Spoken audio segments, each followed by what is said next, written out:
Okay, so here we are in our next chapter, chapter 8, and we're talking about amines here. And if you'll remember back to, I guess our first discussion about functional groups and what they look like and how they're made up, groups of atoms, amines contain nitrogen. So they could be, they could be attached to up to 4 different things, as we'll discuss. But if they're neutral, if nitrogen is doesn't have a charge on it, that nitrogen is typically attached to 3 different things and has a lone pair of electrons on it. So anyway, more to come on that. So just a little bit of anecdotal stuff at the beginning here. Amines are really, really interesting compounds.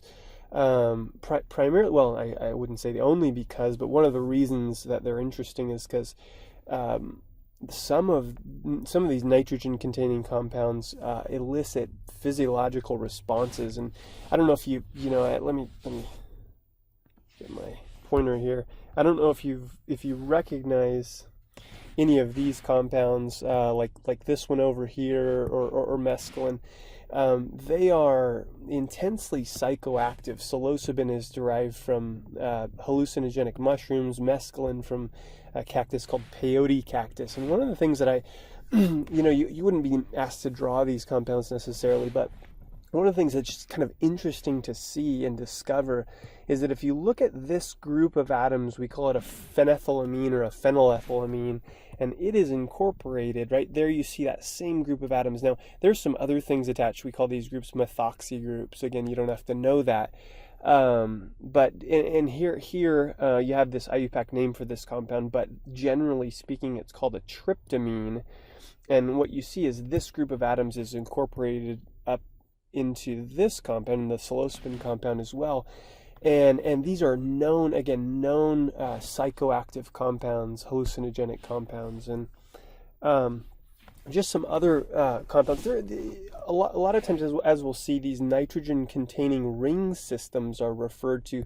Notice how we've got rings in all these compounds. Again, some of these are recognizable compounds.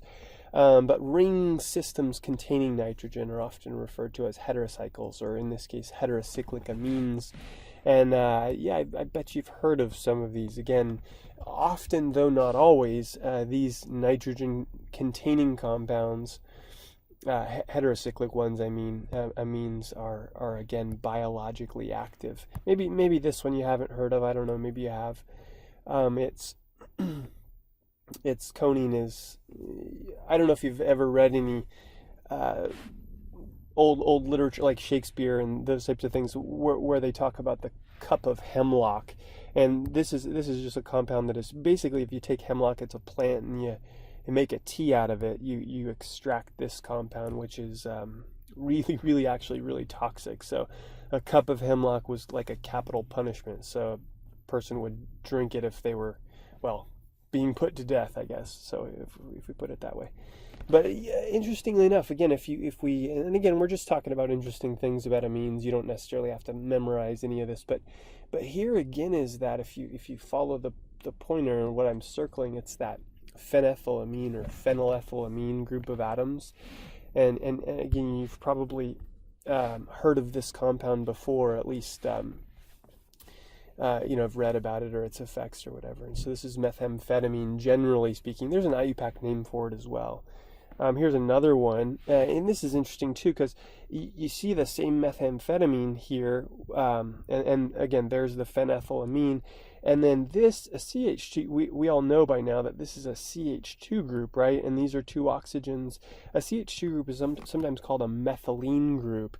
So sometimes this compound is referred to as methylene, 2 oxygens, dioxy, so methylene dioxy methamphetamine, or you may have heard of MDMA. That's the acronym, methylene dioxymethamphetamine, and it's referred to more commonly as ecstasy. So again, just a really good example of compounds that are really biologically active and elicit a response. This guy Shulgin is an interesting guy, really controversial guy. If you want to go look him up, and so he was first. Just a few things on him.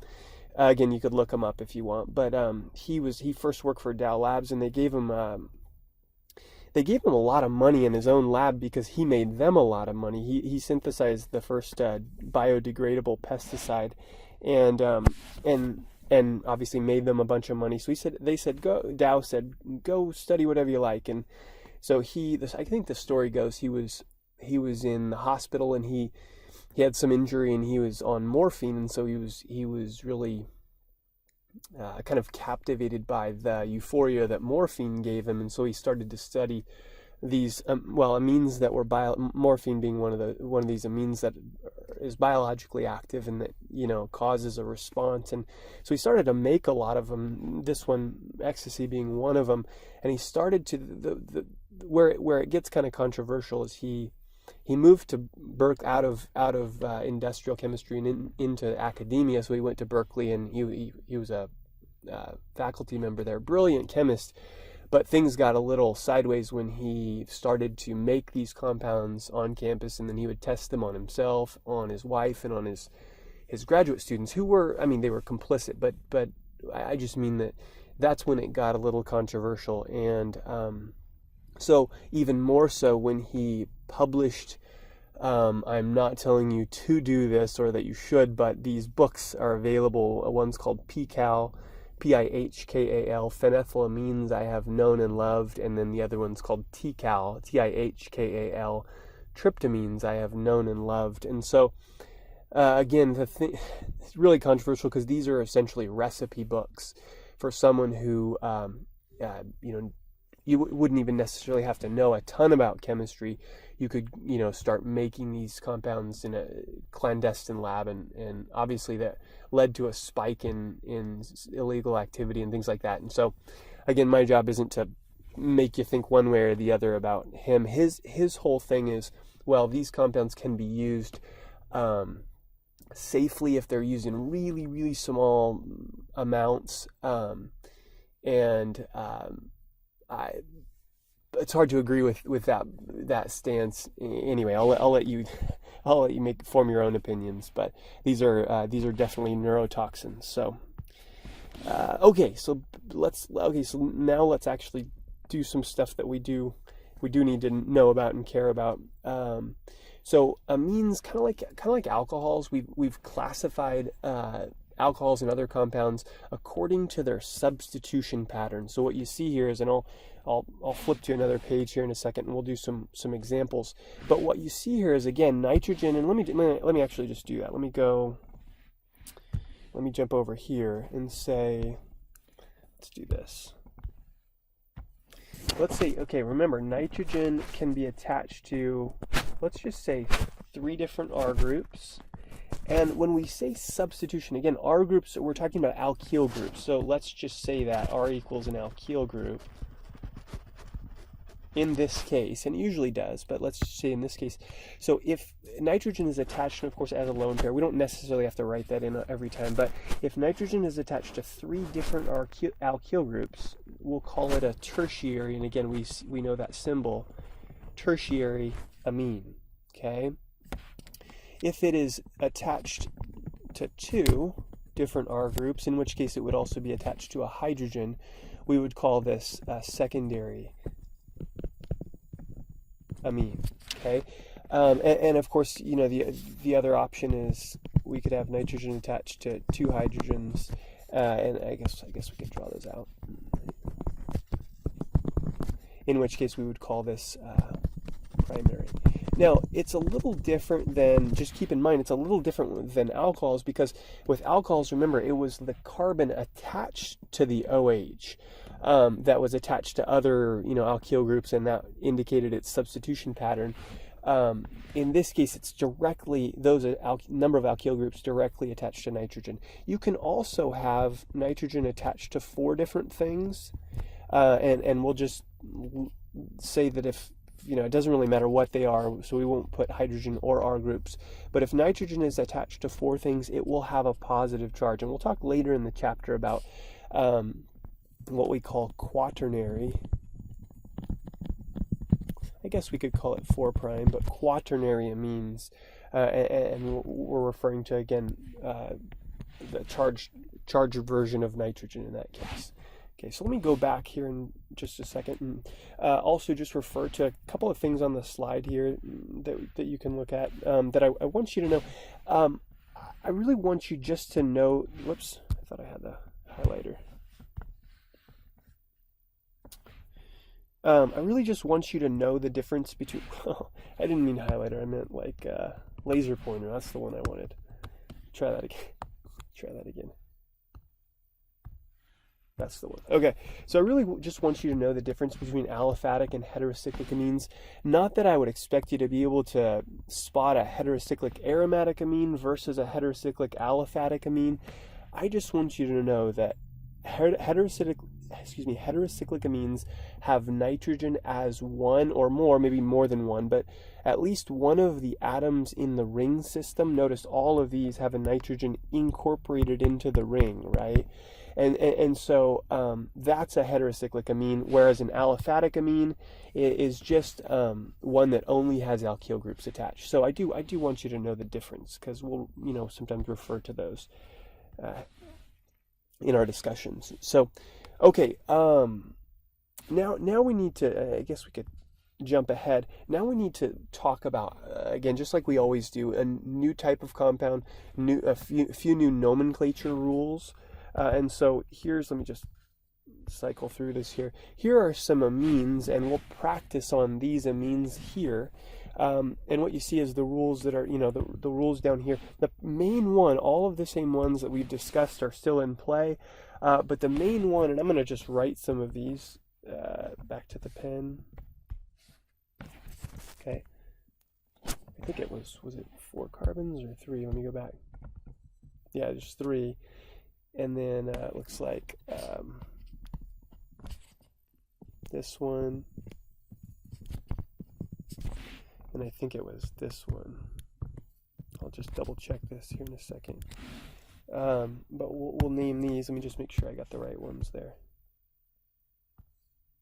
Yeah, looks good. Double check. Okay, so the rules say and by the way, we can go ahead and classify these as primary, secondary, or tertiary. Hopefully we see that there's the nitrogen, right? It's attached to 2 hydrogens and an alkyl group, so this would be primary. This one, hopefully we agree, nitrogen is attached to a methyl and an ethyl and another ethyl, right? So we would call this one tertiary, and then this one down here, nitrogen's attached to 2 alkyl groups, so we'll call it secondary, okay? Now, let's start with this primary amine here. We're going to name it, but I want to, before we do that, I want to just remind ourselves of a similar alcohol.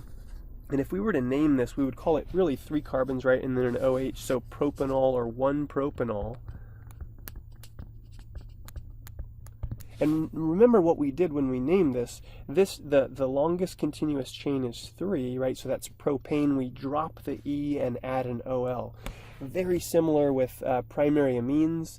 Again, very similar amine here as compared to the alcohol. 3 carbons, right, with a nitrogen. And so we really just do the same thing. We would call it would take the E off propane and replace it with not an OL, but just the word amine. So this becomes 1-propanamine. Again, just if we're numbering the parent like we normally do, 1, 2, 3. Okay. Now, things get just a little bit different when we have secondary or tertiary amines. Now, there are a couple of ways to do this, and I'm going to go back and just check and see if we... Yeah. There's actually a common way of doing this as well. I don't see it on the slide here. I was trying to remember if I even included the common way. But let's just do the IUPAC way. So we're just referring to the IUPAC way of doing this now, which is again, locate the longest continuous chain of atoms. Now, even when let's look at the tertiary one here together. The longest continuous chain of atoms is either that one or that one, right? The ethyl or the other ethyl. So let's just pretend it's this one, and we'll call this carbon 1 and that carbon 2. So if this were, and again, just some comparisons are nice sometimes. If this were this one, we would call it 1-ethanamine, like like the one propanamine over there, right? But now nitrogen it's not primary anymore, it has two alkyl groups attached, namely the methyl and the ethyl. So we actually have to refer to those as N-linked, or to locate their to designate their location, I should say, they are attached to the nitrogen. So we call them N-linked alkyl groups, or N-alkyl groups. So this becomes, let me see if I can have enough room here. This is an N-ethyl group, and this is an N-methyl group. And remember, I'm alphabetizing them along the way, so when I list them. So I call this N-ethyl, again, just to locate it, N-methyl. Then I can do the parent, which is 1-ethanamine. Again, don't be surprised if you you go other places and excuse me, the one is left out or omitted, but we're gonna always try to put it in there when we have a chance to do that. So okay, so. Okay, here's another one, secondary amine, right? We've got another one down here. So it looks like, sorry, there we go. Okay, if we're looking for the longest continuous chain of carbon atoms, it's right there, right? And so when we're trying to name this one, we've got a couple things to deal with. I'm sorry, that is not the longest continuous chain of carbon atoms. This is the longest, something happened there. This is the longest continuous chain of carbon atoms right here, right? Sorry. I was thinking there was a substituent and it was 2, but it's not, right? It's just that the nitrogen is at position 2 if we number it 1, 2, and 3 there. Okay, now we still again have a secondary amine, so there's another group we've got to deal with, namely a methyl group, right? So putting this all together, the amine is at position 2, but the methyl is on the amine, or on the nitrogen. So this becomes N-methyl 2-propanamine.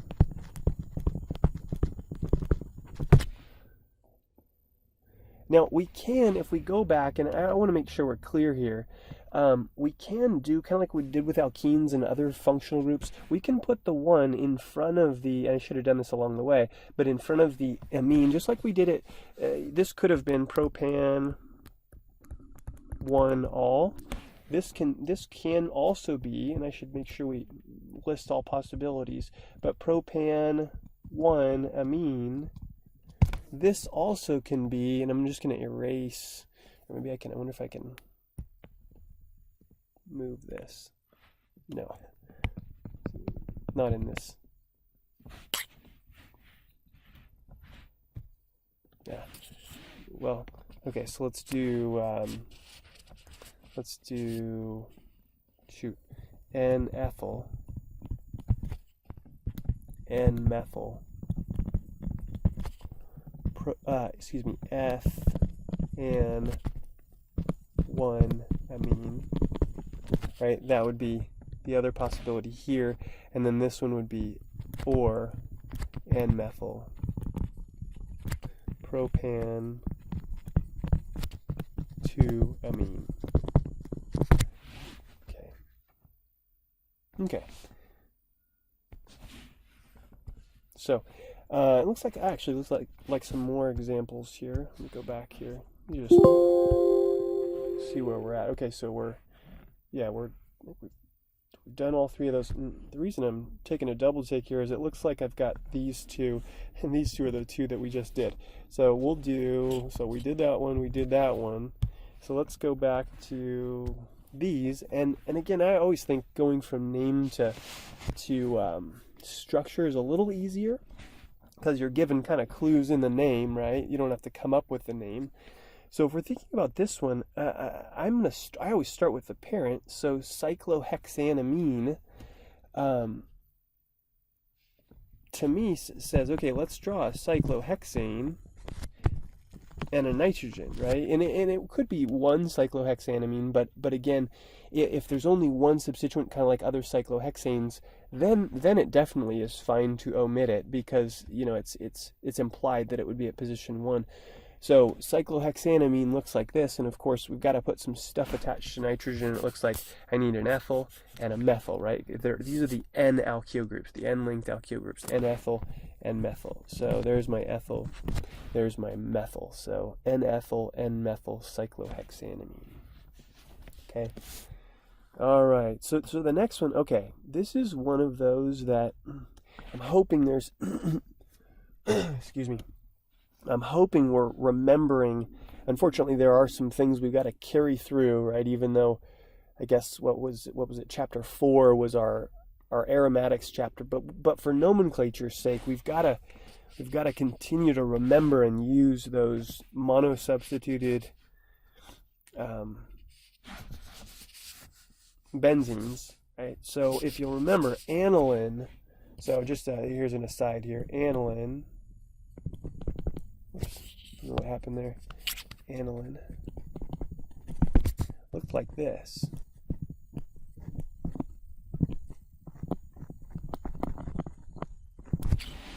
So again, it's just something we've got to remember. Now we're saying, okay, we've got aniline. That's our base structure or our parent. So we can redraw that here. But it's not just aniline.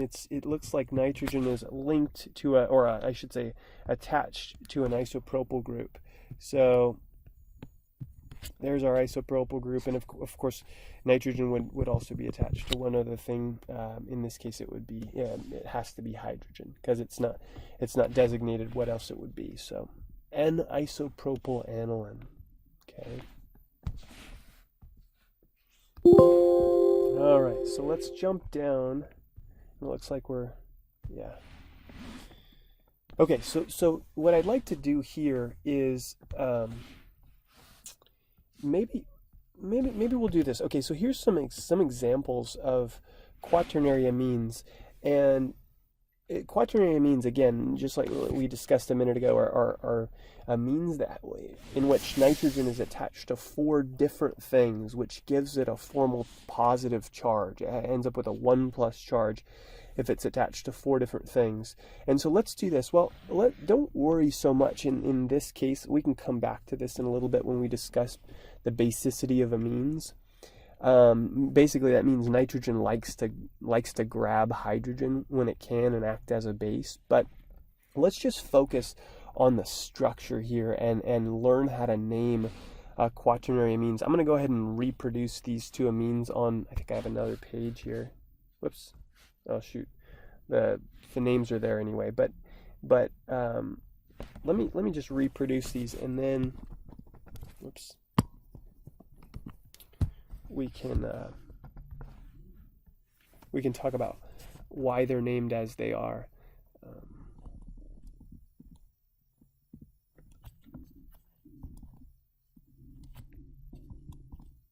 So we're focusing now on the actual quaternary amine, not how it became a quaternary amine. And I think the other one was N-ethyl, N-methyl. Yeah. Okay. The other one was this one.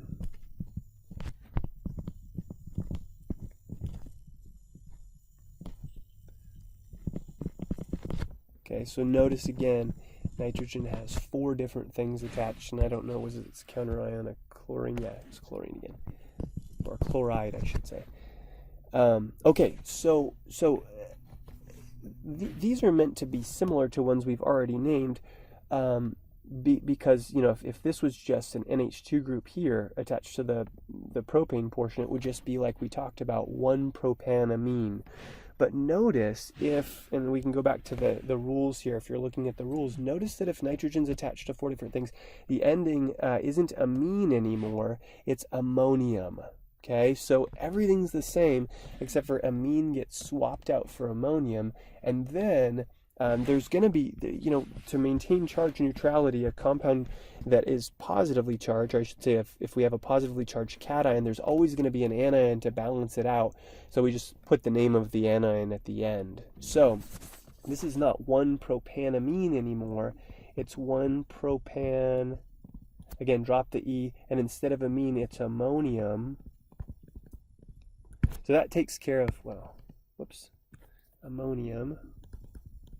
That takes care of the amine portion, and then chloride is the counterion. And that's like you know, in Chem 3A when we talk about always naming cation before anion, the anion just gets put out at the end there. Okay. Now again, similar deal here is that notice nitrogen has now been attached to a fourth thing, and in this case it's hydrogen. So it's no longer N-ethyl N-methyl cyclohexanamine. It's N-ethyl N-methyl cyclohexanammonium. Running out of room here, chloride. Okay, something happened there. Chloride. Okay, so let's just do another example. Why not, right? So let's pretend we have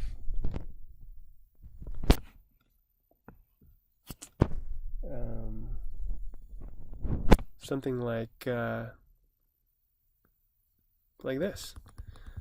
Okay, so it's I was going to say secondary, but it's actually quaternary, right? So it's four things attached. I was going to say two alkyl groups, but overall four things attached. So, and we'll just put a bromide here as a negatively charged anion. Okay. All right. Hopefully we agree here that there are four carbons, 1, 2, 3, 4, attached to nitrogen, one over here. So the longest continuous would be 4, right? And so in this case, we're going to say nitrogen is attached to 1, right? If we're numbering 1, 2, 3, 4. So this would be 1 butan, not amine, right? But, oh, excuse me, I forgot about the methyl. So let me erase that for a second. My methyl is N attached to N, right? So this becomes N-methyl 1-butan, not amine, but remember, four things attached to nitrogen, so ammonium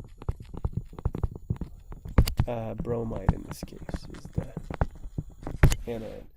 So let me double check that. N-methyl 1-butan ammonium bromide. Yeah, looks good. Okay, so moving on. So a lot of different, again, physical properties that we could discuss, and a few that we will. We'll talk about, you know, melting point, boiling point, solubility like we normally do. Just another interesting one, you know, that we're not going to say a lot about this, but fish and other seafood, if there are these bacteria that feed on these types of things, and even just rotting flesh in general. That sounds gross, but rotting flesh in general, and they produce these metabolic byproducts that are diamines. There a couple of them are listed here, and if you look, they've got common names, and they're pretty obviously pretty nasty smelling, and so it's just kind of one of those interesting things. Some amines, especially diamines, are pretty they smell pretty bad. Okay, so another thing, you know, we can look at some specific examples here like we normally do, but I want us to notice here's a good schematic. I think it's from your textbook, and it illustrates the fact that amines can hydrogen bond, and they can hydrogen bond really with any. So primary and secondary amines, if they're a pure sample, for example, of a primary or secondary amine, they're gonna have an NH group on them, right? And so the idea is, according to our definition of a hydrogen bond, remember, if we wrote down a excuse me, let me grab a sip here. A very specific definition of hydrogen bonding, right? It's an NH, a compound with an NH, FH, or OH, that is where the hydrogen is then interacting with another electronegative atom with one or more lone pairs. Typically that's an N, an H, or an F. That characterizes a hydrogen bond. So you see an H bond right here, and of course, you know, other possibilities there. But I want us to think about how this influences physical properties like we normally do. So if we come over here and let's draw out a few compounds and do like a table like we do sometimes. So let's do let's see, 1, 2, 3, 4. Let's do this one, and we'll do we'll do same thing we normally do, like, what do we normally do? Polar, non-polar, and then we do strongest, IMF, in a pure sample.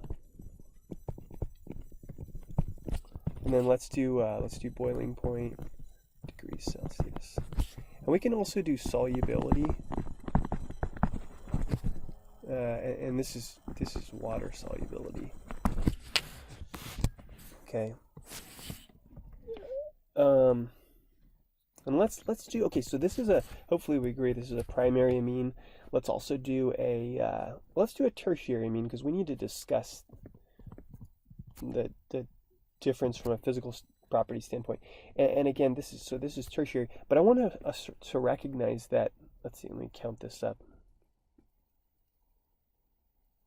I think this is like about 73 grams per mole. And this would be the same. And again, these are only good comparisons if we're talking about similar size molecules, which is again why we do the molar mass, just to make sure they're similar in terms of their size. So all right, so let's. Oh, we should probably look at other things too. Well, maybe we'll extend this table. But hopefully we can agree that these are, if you think about their geometry, they're trigonopyramidal, and we have carbon-nitrogen bonds in all of these situations that are themselves polar. And so I'm hoping we can agree this would be polar and this would be polar. And if that's something that's not apparent to us by now, I'm glad to talk with you and draw these out, and when we get a chance to do that. But definitely both polar. Now, one thing I want you to recognize is the tertiary compound does not have a nitrogen-hydrogen bond, whereas, right, the butanamine, the one butanamine here does. In fact, it has two of them. And of course, nitrogen, right, these, we don't always draw these in, but there's a lone pair on each nitrogen. So, in a pure sample, and this is really important, hopefully we can recognize that the primary amine, there's lots of hydrogen bonding going on, I should say. Okay, but in a pure sample of the tertiary amine here, the N,N-dimethyl-1-ethanamine, I guess it is, there isn't hydrogen bonding. This is still a polar molecule, so there's dipole-dipole. But there's no H bonding necessarily going on in a pure sample. Now, it still can H bond, and we need to kind of ferret that out. We need to discuss that here in a second. But it turns out this is approximately 77 degrees Celsius in terms of its boiling point. And this one you would have guessed, right? Because hydrogen bonding is stronger than dipole-dipole, you would expect that this would be quite a bit less, and it is. So it's about, sorry. I don't know why that looks really bad. Let me try that again. It just didn't seem like...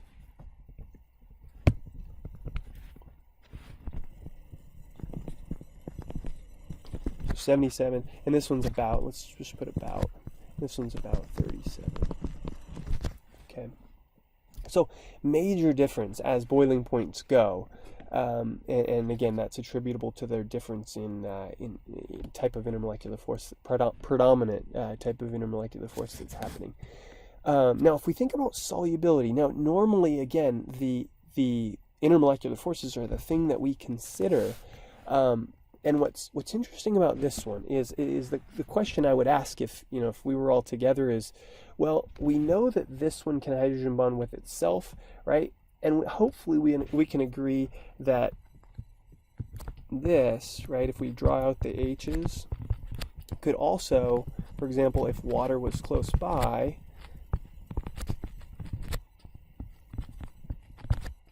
could also, let's think about this for a second, H bond with water, right? That's an H bond right there. So you would expect then that amines, especially low molecular weight amines, and I think this is probably mentioned somewhere on the slide, yeah, here. So there's a slide that talks about water solubility, but let's go back for a second. We would expect that low molecular weight amines would be pretty darn water soluble, and they are. And so let's write, in this case, we'll just put soluble, or if we're talking about a liquid here, and we are, I'll just put miscible, because that's the more appropriate word, in all proportions. Okay, now, interestingly enough, you're like, well, we're looking at the tertiary amine now, right? This one right over here. The other one we were looking at, and I'm gonna just draw it here. Again, 2 dimensions. I suppose we could do 3, but take a look at what happens when we try to put this into water, or when we do put it into water, if we did. So again, partial negative, partial positive, partial positive, partial negative. I guess we could put partial positives on the carbons.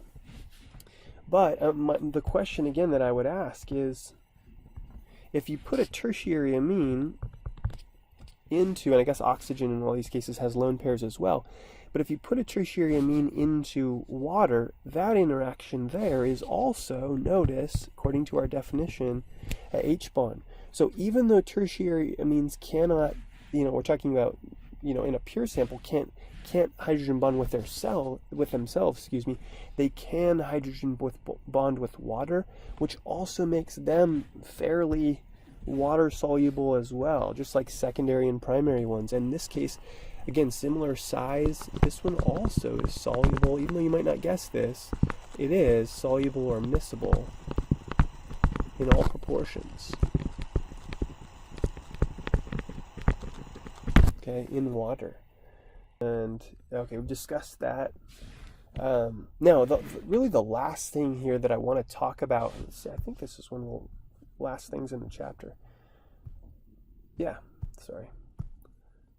Is the basicity of amines, and we touch on this again when we come back to, I think it's I don't remember what chapter it is, but our acids and bases chapter. If you look at just at the end of this unit, we come back and kind of talk again about acids and bases. I say again because we've discussed them in Chem 3A. We discuss them here again, but I want to just remind us about what it is for a base to be a base in what we call the Bronsted-Lowry context. And so let me do this first. I think I have okay. So let's write something, and then we'll try to discover what it means in this context. Let's just put Bronsted. If you'll remember, there's a couple of ways of defining acidity and basicity, but this is the most common one. So Bronsted-Lowry acid is, really, we can keep it simple, an H plus donor, so a compound that gives up H plus, and a Bronsted-Lowry base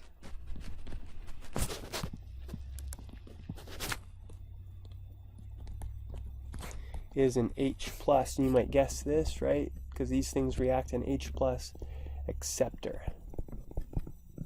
It receives H plus, and typically that's from an acid, right? That's giving one up.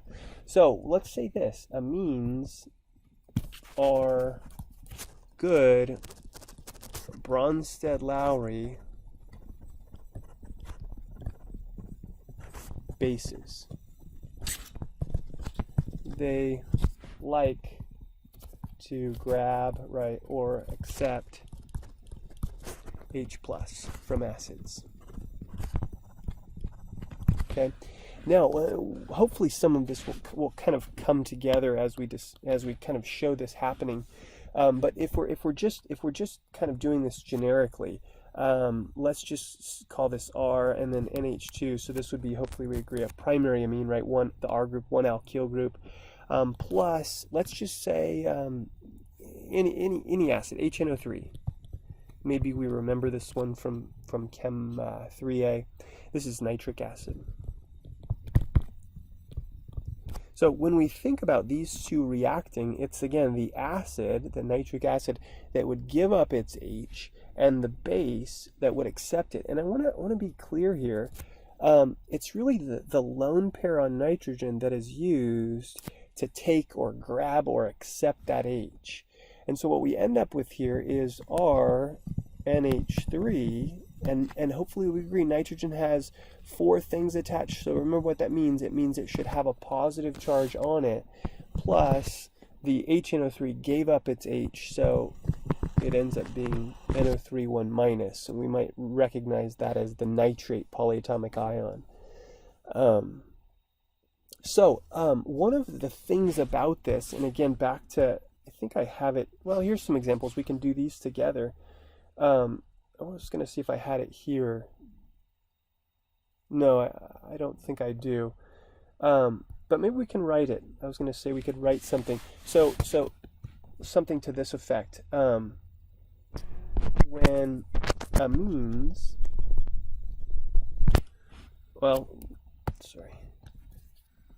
when amines act as bases and are converted into ammonium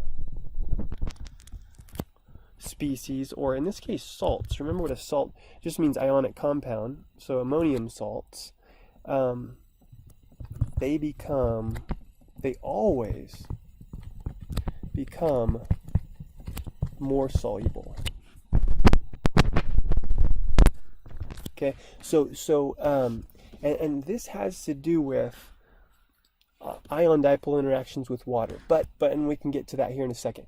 So I want to go back, and I want to just, we don't have to do this, but I want to show you, we were talking a little bit ago about naming these compounds, and we said, well, let's focus in this case on the actual naming of these compounds, which we did. But I want to take you back and show you that in order for the ammonium salt to be formed, which is over here, if we're thinking about the propane compound, is the propanamine. Notice nitrogen grabbed an H from HCl. It became attached now to 4 different things, one of them an additional hydrogen, right, from here, and then the chloride was left over. But notice I formed the ammonium compound from the amine because the amine acted as a base. Same thing happened down here. So let's go back forward, and let's do those couple of problems right here. And I'm going to do them on the next page, and I'm going to actually just do them in sort of line angle or bond line form. So it looks like we've got. Well, let me make another page here. Make an extra page.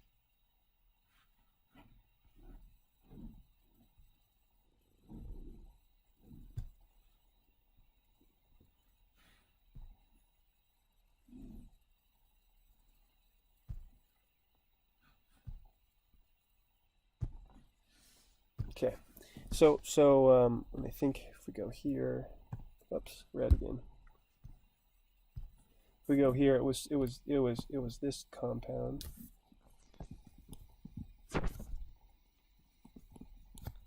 Plus, what was it? No, I'm forgetting. It was plus HCl, yeah, and then aniline plus acetic acid. So is this plus HCl goes to, and then it was aniline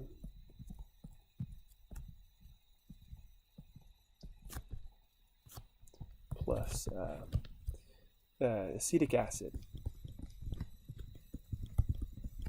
one of those weak acids that we discussed. Okay, so again, this is the base, right? Amine is acting as a base. The amine is, I should say. Nitrogen's using its lone pair to grab that, and that's really the sum total of what happens. We end up now with 2 hydrogens on nitrogen, and again 4 things, so we've got to put a positive charge there, and then the corresponding counter ion, which is the chloride there. Okay, same exact thing here. Nitrogen uses its lone pair to grab that H from acetic acid, and sorry, I was going to draw a lone pair. I should just draw a hydrogen now.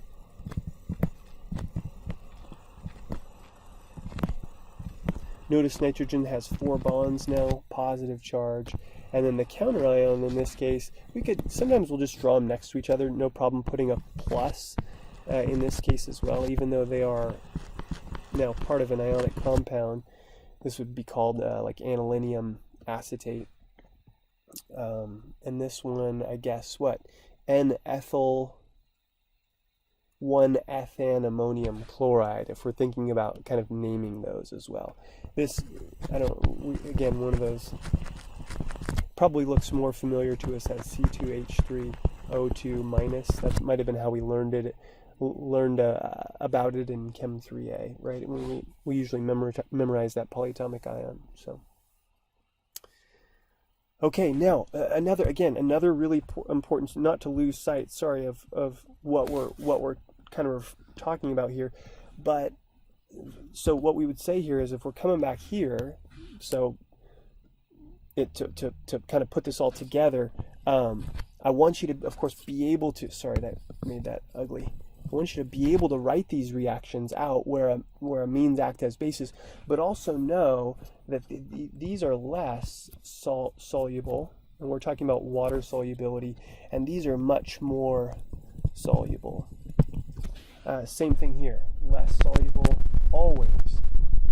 The corresponding ammonium salt is more soluble in water. Okay. And again, the increased solubility of ammonium species, and we can write this, I guess, increased solubility of ammonium species is attributable to ion dipole interactions. The strongest IMF.